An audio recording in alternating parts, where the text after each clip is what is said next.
Hi guys, good morning. कशात सर्व मजेत ना? आता वाजले सकाळचे 10:30. आजची मॉर्निंग उशिरा झाली आणि आज आहे गणपती बाप्पाचा दुसरा दिवस आणि आज आमची ऋषीपंचमीचा उपवास आहे. आता मी भाजी कटिंग करून जस्ट इथं आलेली आहे बंगल्यावर. तर भाजी घालायला घेते आणि आता भेटूया थोड्याच वेळात. सगळ्या भाज्या कापून घेतल्या आणि आता चुलीवर आम्ही फोडणी द्यायला चाललो, ताई आणि मी. आणि आमची सगळ्यांची फेवरेट भाजी ऋषीपंचमीची. तर आज मस्त ताव मारू आम्ही मटणासारखा.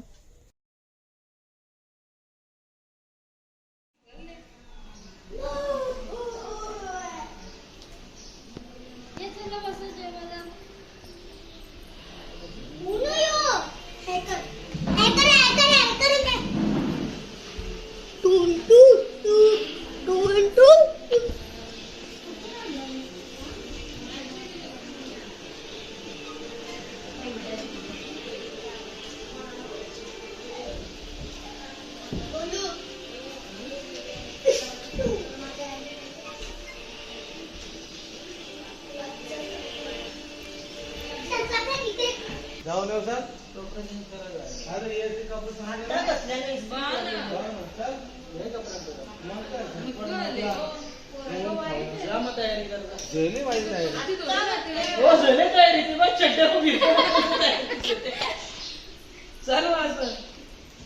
आता घेतलं पण जुनं ते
₹1,00,000 खर्च केले बघा.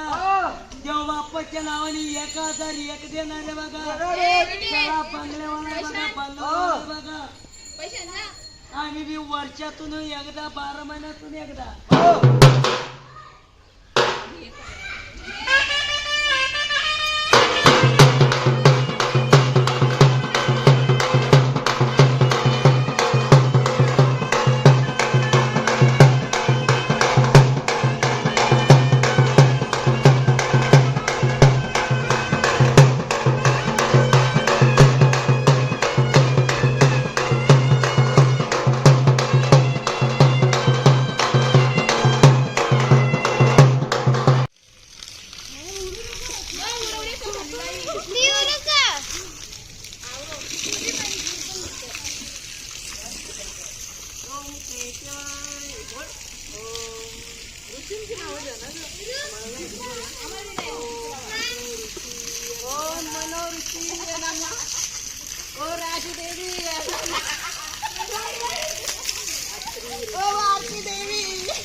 जय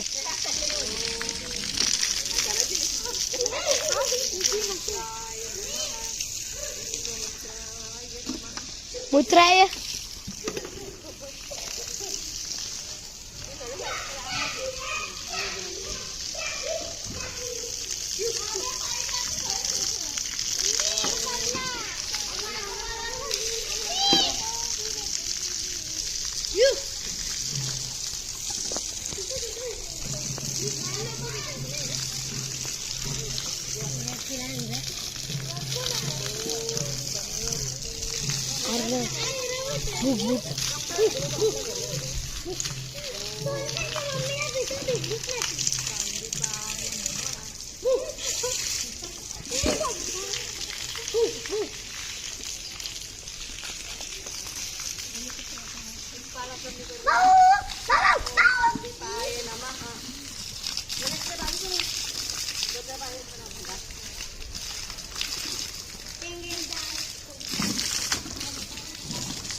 व्रत ऐकली. आता सर्व पापांचा नाश करणारे असे व्रत कृपया मला सांगा. राजा हा प्रश्न ऐकून ब्रह्मदेव म्हणाला, राजा, सर्व व्रतात उत्तम आणि सर्व पापांचा नाश करणारे हे एक विख्यात व्रत आहे. हे राजा, या व्रताच्या आचरणाने व्रतकार्यातल्या नकाराचे दर्शन देखील होत नाही. याविषयी तुला एक प्राचीन इतिहास सांगतो. विदर्भ देशात उत्तम तिला एक मुलगी आणि एक मुलगा अशी 2 अपत्ये झाली. पुत्राने नाव सुविभूषण असे ठेवले होते. पुढे त्यांचा यथाविधी व्रतबंध केला. नंतर त्या पुत्राचे ऋषिवेदांती 4 वेदांचे व्याकरण, ज्योतिष इत्यादी वेदांगे, पदे, क्रम इत्यादी विकृती सह या सर्व वर्तमान उत्तम प्रकारे अध्ययन केले. नंतर त्या उत्तम ब्राह्मणाने आपल्या बरोबरीचा कुलीन असा ब्राह्मण तरुण पाहून त्याला आपली कन्या दिली. हे राजन, पण तिच्या दुर्दैवाने तिला लवकरच वैधव्य प्राप्त झाले. मग ती उत्तम ब्राह्मणाची विधवा कन्या प्रतिव्रता उच्ची दशधनाची स्वीकार करून आपल्या पित्याच्या घरी राहू लागली. तेव्हा तो उत्तम ब्राह्मण त्या आपल्या विधवा कन्येच्या दुःखाने भाजून गेला. याकरिता पुत्राला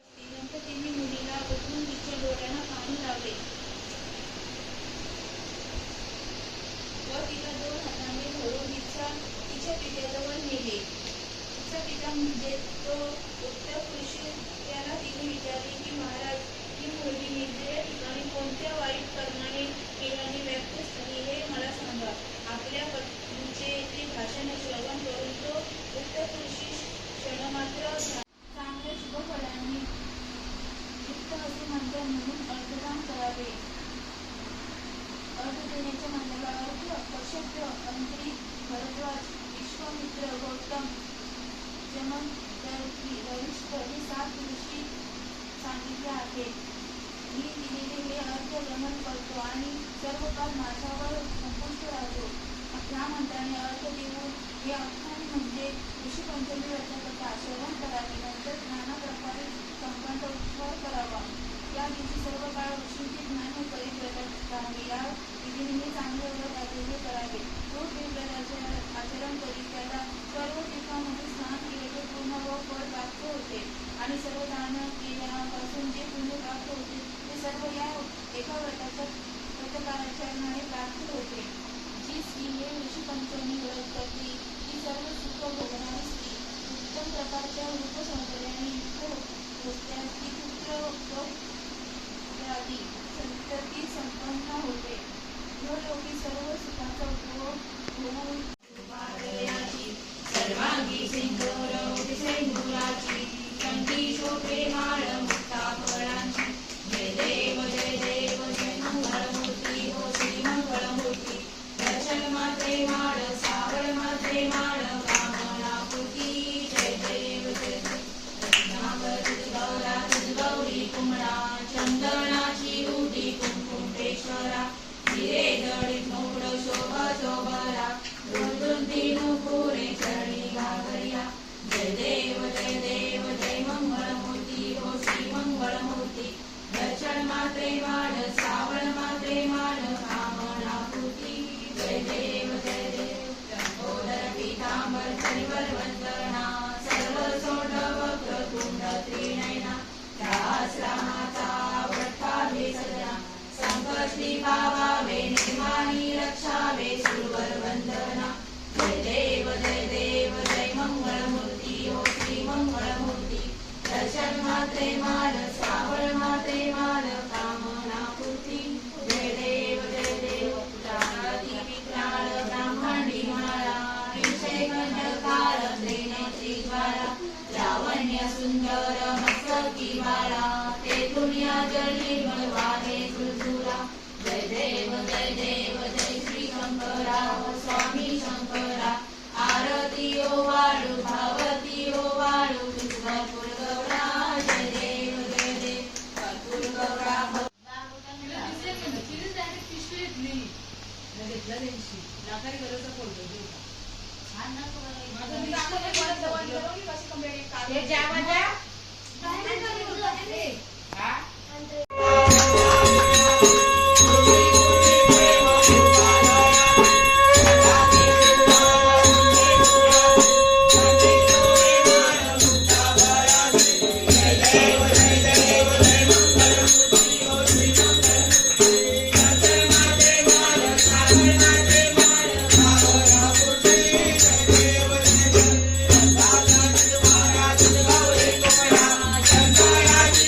Thank you.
आजचा छोटासा ब्लॉग मी इथेच एंड करतो. चला तर बाय बाय, गुड नाईट.